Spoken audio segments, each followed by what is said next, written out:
cotton and indigo. Some very, very big crops, especially here in Georgia at the time. All right, and of course it is pre-Civil War antebellum South, and so there is going to be slavery here. And Mr. Francis, being as wealthy as he is of course going to own quite a few slaves, only a fraction of which are going to be staying here on this property in slave quarters just like this. All right. Now, he's going to have about 8 to 10 of them on this property. All right. And they're not going to want to be up here very often. Can you imagine why? Be hot and Absolutely. stuffy. It's going to be absolutely sweltering up here because we're in basically an oven. And today we have a modern air conditioning and a fan and all these windows to allow heat dispersion. Back then, they had almost none of that. They only had 4 windows in this building. All right? 2 of which are going to be on either side of this fireplace right here, meant to keep them warm in the winter. And 2 more on this side of the building. All right? And you can tell the difference between an original window and an added window by looking at the bricks above it. So if it has an archway like this, that means it's original.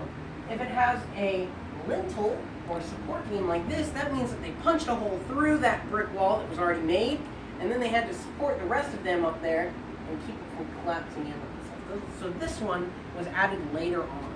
All right, so that's how you can tell the difference between original and added windows and doorways in brick wall. Well, this is a very good example of urban slavery environment. All right, something that we don't hear a whole lot about today, because plantation slavery was a much larger institution. Right?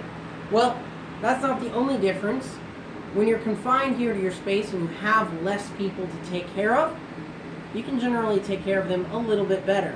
And that's going to be one of the big aspects of urban slavery, is that they're going to be cared for a little bit better, and also it's not quite as harsh of work that they're going to be doing. They're not going to be doing back-breaking work in fields all day in the hot sun. All right. Now that being said, that is relative to plantation slavery. It's still not going to be the best here. While they each have their own, wooden frame bunk beds. All right, that sounds kind of nice until you realize what they're actually sleeping on is a plank of wood on top of which is a burlap sack mattress filled with hay and Spanish moss. Yeah, sounds lovely to sleep on, right? Oh yeah. Oh yeah, totally. Nice and itchy, and also you got to deal with bed bugs. Well, in addition to that, they're going to have a hierarchy within the household. So at the top of this hierarchy, there are 2 slaves who are living in the main house upstairs in the attic. This is the butler and the nanny. And they are the rare exception to the general rule that as a slave you cannot be seen working by anyone inside of the house. Well, they have to be seen because, first of all, the butler answers the door. All right? And he also delivers food. And the nanny, of course, works with the children. But everyone else, they're living up here and working in the kitchens and in the gardens, stuff like that.